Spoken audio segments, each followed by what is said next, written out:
Amigos del Ecuador y de América Latina, bienvenidos. El mundo, no solamente nosotros, está perplejo, anonadado frente al resultado de las elecciones en los Estados Unidos. Y todos nos estamos haciendo preguntas. ¿Qué ha pasado como para que alguien muy cercano a la demencia haya sido convertido en el hombre más poderoso de la Tierra, en el presidente al menos del país que con su ejército y con su poder económico lleva la voz cantante de todos los asuntos en el mundo entero? Y no conseguimos entenderlo. Todos estamos buscando explicaciones. Dijo el expresidente uruguayo, el entrañable Pepe Mujica, socorro. Y es toda una expresión. Rafael Correa dijo, ¿acaso sea lo mejor? Porque viendo lo peor de los Estados Unidos, lo peor de ese tipo de regímenes, probablemente nosotros encontremos la fuente de recursos para seguir creyendo en lo nuestro o para volver a creer en lo nuestro en aquellos países donde se ha perdido de vista el daño que el neoliberalismo puede hacer. Cristina Fernández de Kirchner dijo en estas horas que es un estallido del neoliberalismo, y es muy probable. Hartos del neoliberalismo salieron para cualquier lado, a más neoliberalismo o a lo contrario, porque no se sabe lo que puede ocurrir con Trump. Miren, el 1% de los Estados Unidos, de los ricos, de toda la torta económica del país, tenían hace algunos años el 9%. Ahora ese 1%, tiene el 24% de la torta. No se puede más. La gente duerme en el umbral de los edificios, millones de niños andan desamparados en los Estados Unidos, ya no solamente en ese mundo que parece tener mayores problemas todavía, dentro siempre del capitalismo.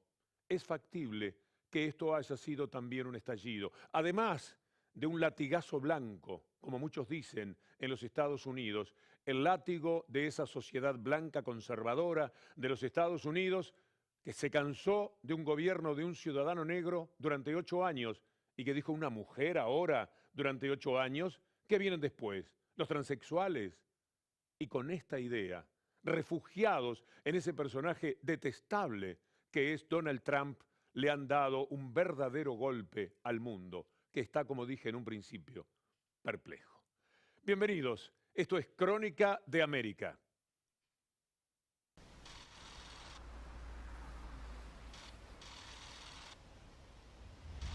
El empoderamiento popular, el empoderamiento de las libertades, el empoderamiento de los derechos.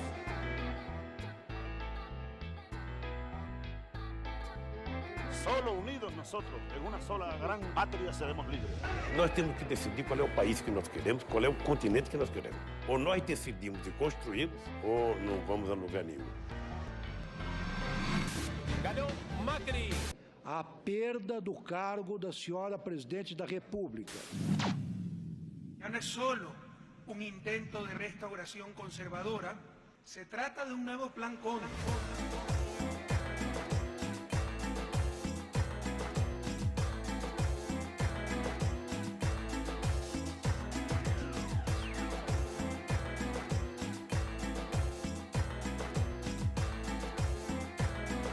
La pregunta clave es quién manda en una sociedad, las élites o las grandes mayorías.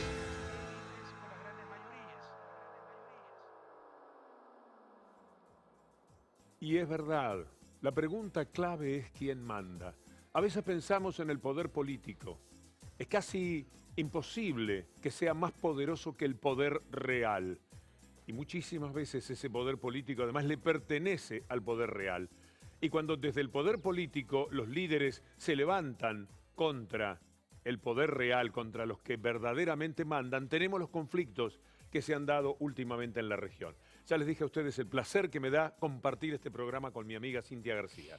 Víctor Hugo, ganó Donald Trump, efectivamente. Hay incógnitas, están, como diría García Linera, se están planteando los análisis de la derrota. Tal vez es tiempo de ser buenos analistas de la derrota. Ahora, ¿qué significa? ¿Cuál será la injerencia en nuestros países? ¿Qué pasará con esa injerencia a través de las ONG, de las embajadas, de las bases militares? Mucho para hablar en este Crónica de América, pero primero saludemos a los amigos y amigas de las televisoras de la región que nos están mirando. Estamos, por supuesto, a través de Ecuador TV, estamos a través de Bolivia TV, de la Argentina, de la TV Universidad, de la Universidad Nacional de La Plata en Buenos Aires, Canal 9 de Santa Cruz en Argentina y TVT, la TV de los Trabajadores en San Pablo, Brasil. Y el tema siempre es como eje el neoliberalismo y el daño que provoca. Una de las cosas de las que se puede presumir desde la Argentina hoy día, que en materia política es un espejo que adelanta.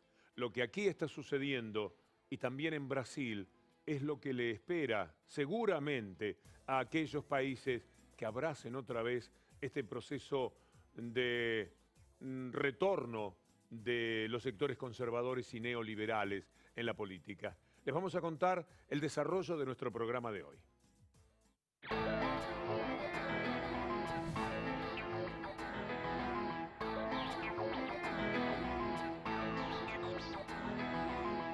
Trump es muy aislacionista.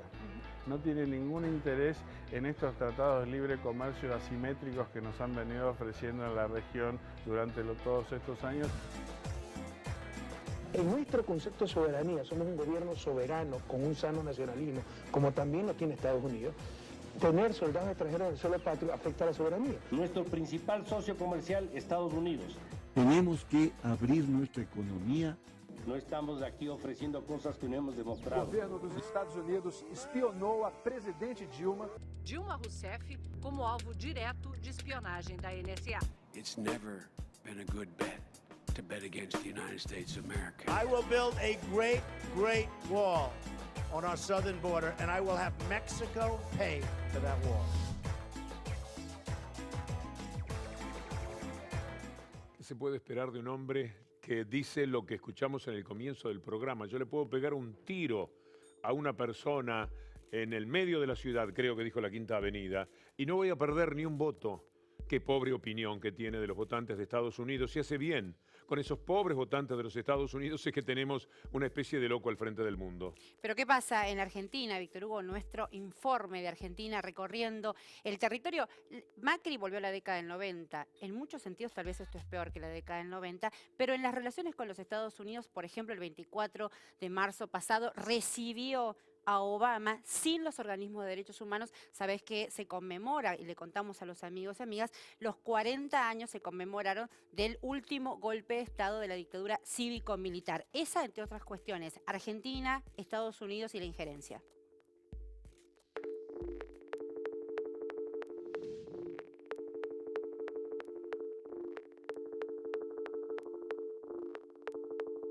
Nos rodean las aguas del Río de la Plata, estamos en la costanera de Buenos Aires, el Parque de la Memoria, para honrar a los 30.000 desaparecidos de la última dictadura cívico-militar. Aquí se reunieron el 24 de marzo de este año, cuando vino Barack Obama en el aniversario número 40 del último golpe de Estado. Junto a Mauricio Macri arrojaron rosas blancas como esta al río en memoria de los desaparecidos. Pero gran parte de la sociedad argentina repudiaba la visita de Obama a la Argentina porque instauraba otra mirada de los derechos humanos, porque Obama venía a apoyar las políticas neoliberales de Mauricio Macri. Y creo que el objetivo del presidente Macri es brindar el tipo de apertura, transparencia, competitividad, progreso dentro de Argentina que va a permitir que personas increíblemente talentosas con maravillosos recursos naturales prosperen de un modo que no ha ocurrido durante mucho tiempo.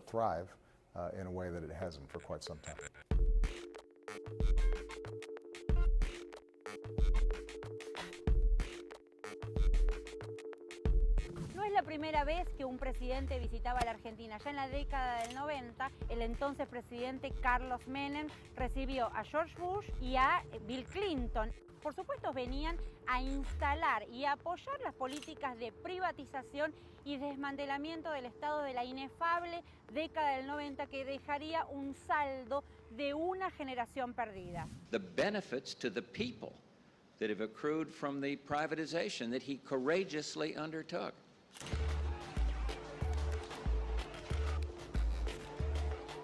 He decretado el estado de sitio en todo el territorio nacional.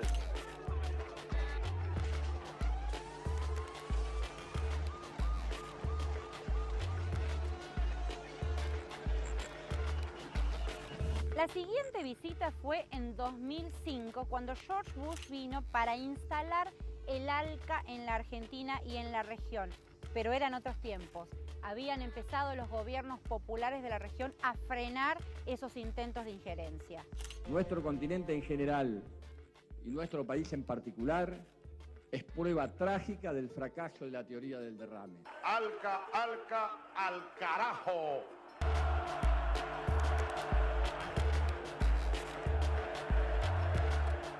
Los gobiernos de Néstor Kirchner y Cristina Fernández de Kirchner, sin lugar a duda, cambiaron el paradigma de la relación con los Estados Unidos.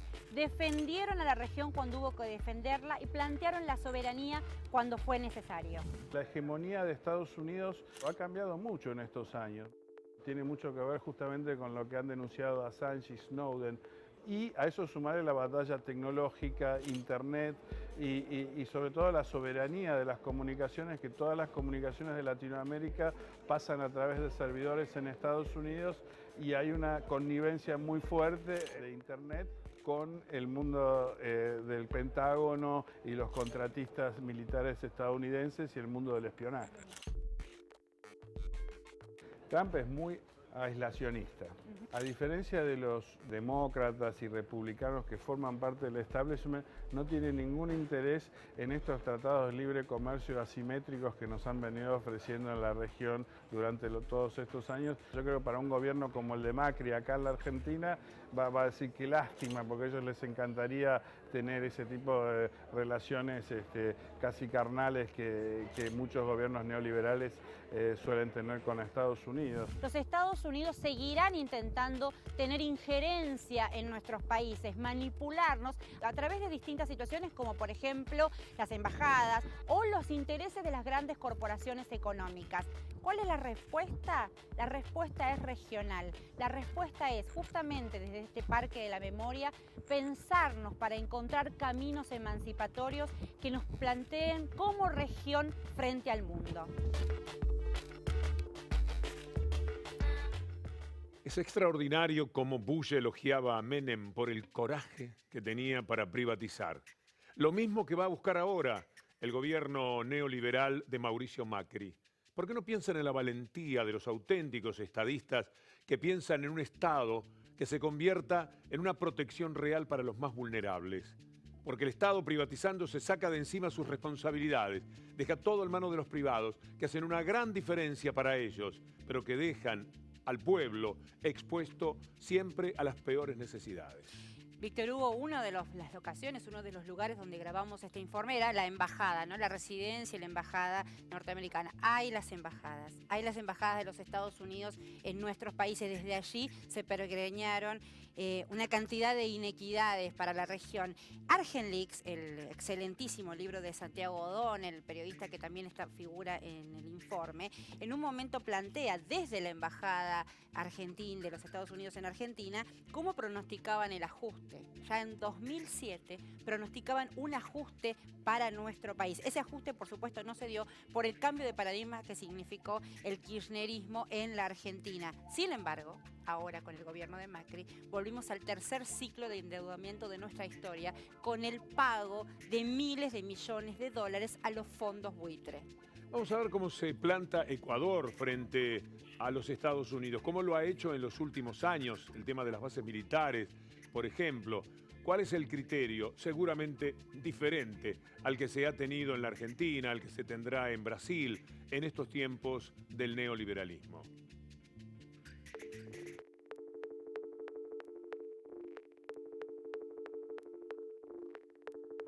Estamos asumiendo las responsabilidades que nos corresponden en el restablecimiento del equilibrio económico. Me ha complacido enormemente la visita del presidente Hurtado.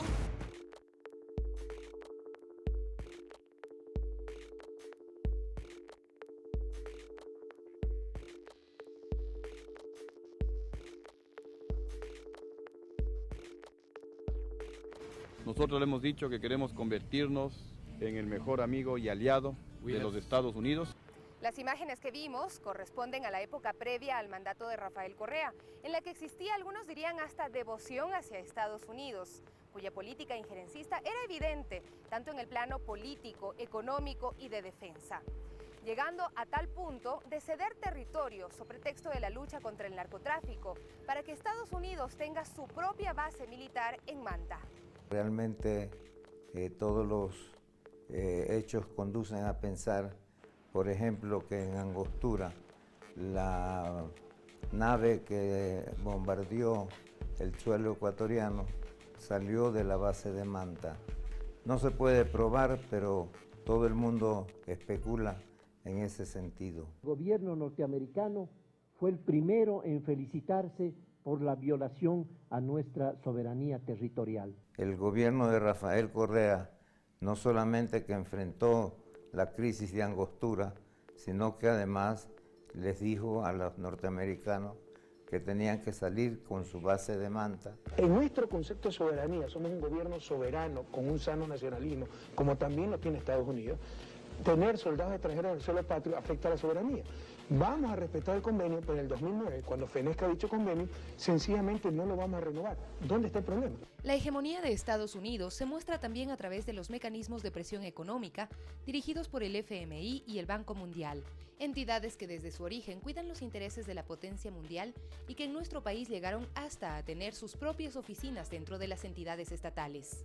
La muestra de esto es el viaje de Lucio Gutiérrez, quien luego de declararse el mejor amigo de Estados Unidos, firma lo que expertos denominan la más vergonzosa carta de intención para obtener créditos del FMI. Y sugiere una serie de medidas que sobre todo iban enfocadas a eliminar subsidios, a cobrar más impuestos, a generar estabilidad en el presupuesto del Estado, pero producto siempre de empobrecer al pobre y seguir generando ventajas para las clases privilegiadas. Usted llegó a echar del país cuando era ministro de Economía al representante del Banco Mundial en Quito. Pero yo expulsé a ese señor por entrometerse en política nacional porque los dólares servían como chantaje. Usted hace eso, es lo que usted estaba diciendo, los condicionamientos. Hace esto o no le doy la plata. Eso era inaceptable para nosotros. La palabra soberanía no tenía significado para los gobiernos del pasado. Una tendencia que se transforma con la nueva política exterior que se estrena con la llegada de Rafael Correa, marcando así un antes y un después con varios momentos cumbre, empezando por la construcción de una nueva constitución en 2008 en la que se establecen protección de derechos y límites a las relaciones con otros países. El gobierno del Ecuador ha decidido considerar a la señora como una persona no grata para el gobierno nacional y hemos pedido que abandone el país en el menor tiempo posible. Realmente es una falta de profesionalismo terrible esta embajadora Hodges y que siempre odió al gobierno, porque tendrá 30 años de experiencia, pero se quedó hace 30 años en sus análisis, ¿no? En la época de la Guerra Fría. O estás con Estados Unidos o estás contra Estados Unidos. Antes había una intervención directa y descarada, ahora está solapada a través de esas ONG, que son las que están trabajando a favor de Estados Unidos y en contra del gobierno soberano del Ecuador. Ecuador logró superar en estos últimos 10 años la injerencia política y económica de Estados Unidos. Sin embargo, en el próximo proceso electoral de 2017 participarán dos personajes que estuvieron inmersos directamente en estos acuerdos económicos con el Fondo Monetario Internacional y que significaron medidas en contra del pueblo ecuatoriano.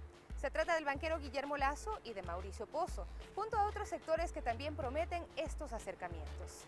Nuestro principal socio comercial, Estados Unidos. Tenemos que abrir nuestra economía. No estamos aquí ofreciendo cosas que no hemos demostrado. Ya lo hicimos. ahí estuvo el Ecuador, ahí están los resultados y eso es lo que queremos hacer ahora. Desde Quito, Ecuador, reportó para Crónica de América, Sofía Montoya.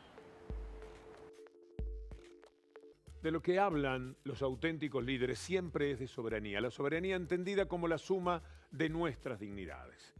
Pero volvamos a Sofía en lo muy interesante que nos ha contado de la relación de Ecuador con los Estados Unidos, ahora que Trump es el presidente. Nos gustaría conocer en toda América cuáles han sido las reacciones en Ecuador. Víctor Hugo, luego del triunfo de Trump hay escepticismo sobre lo que podría cambiar en la relación con Ecuador. Por un lado, el embajador Todd Chapman ha mencionado que no habrán cambios sustanciales, aunque no está seguro de su continuidad en la misión diplomática. De su parte, los analistas ponen la mirada en nuestros compatriotas que viven en Estados Unidos, ya que el discurso del presidente electo es poco amigable con los migrantes. Y aunque ven sorpresivo el triunfo de un personaje atípico, creen que se debe a la necesidad de la clase media estadounidense de dar un mensaje en contra del establishment. Mientras tanto, el gobierno de Ecuador, en breves líneas, felicitó al pueblo estadounidense por la realización de las elecciones presidenciales, legislativas y de gobernadores, a la vez que manifestó el deseo de mantener relaciones basadas en el respeto mutuo con la nueva administración, recordando que la posición de la política exterior ecuatoriana ha sido en los últimos años la defensa de su soberanía, evitando la intromisión de otros gobiernos en su política interna. Víctor Hugo, esta intromisión en la región, lo que habla Sofía Montoya, el impacto, la relación de los Estados Unidos tiene que ver con la deuda externa, con los planteos de endeudamiento, con las recetas neoliberales. Voy a darte un dato de Ecuador, hablábamos de la Argentina y el pago a los fondos buitres. Ecuador hay un dato impresionante. En 2006 el presupuesto estatal dedicado a la deuda externa era del 24%, en 2011 del 7%. Bueno, más o menos estas eran las cifras de la Argentina, cómo se parecen nuestros países. Y otra vez estamos volviendo a un endeudamiento en la Argentina que es récord en el mundo entero. Yo no sé para qué se llega a ministro de Economía, a altas dignidades en el Estado, si todo lo que saben hacer es pedir dinero. Después de pagarle a los fondos buitres, la Argentina ya duplicó, para cubrir su déficit, ya duplicó la deuda.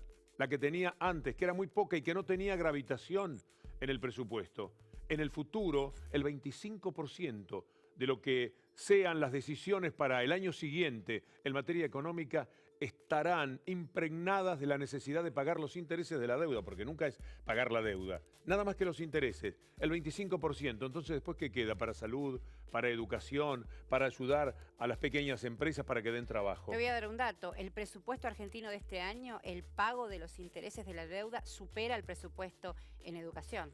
Pagar los intereses en la Argentina, el neoliberalismo, invertirá en 2016 el doble de lo que fue en el 2015 y en el 2017 prácticamente estará llegando al triple de lo que era hace apenas un año y medio. Es decir, piden prestado, gobiernan con ese facilismo, hacen sus negocios, porque el mundo de los bancos y de los bonos siempre es un gran negocio y lo pagarán las próximas generaciones. Pero están haciendo tanto daño en la Argentina y presumo que también en Brasil, que cuando vuelva por necesidad un gobierno progresista, le costará ser progresista, porque será muy difícil afrontar otra vez lo que ya vivió la Argentina, cómo pagar la deuda que ahora se está contrayendo contra esos buitres que tienen el ejército más poderoso del mundo y leyes que nos llevan por delante y que por supuesto cobran a como dé lugar, de todas maneras cobran. La fuga de capitales es una cara tremenda, además de este endeudamiento. ¿Nos vamos al segundo bloque? Sí, lo vamos a hacer con una pequeña salida de Trump. Después vamos a tener una presencia mucho más grata, la del periodista Joe Goldman, en nuestro programa. Esto es Crónica de América.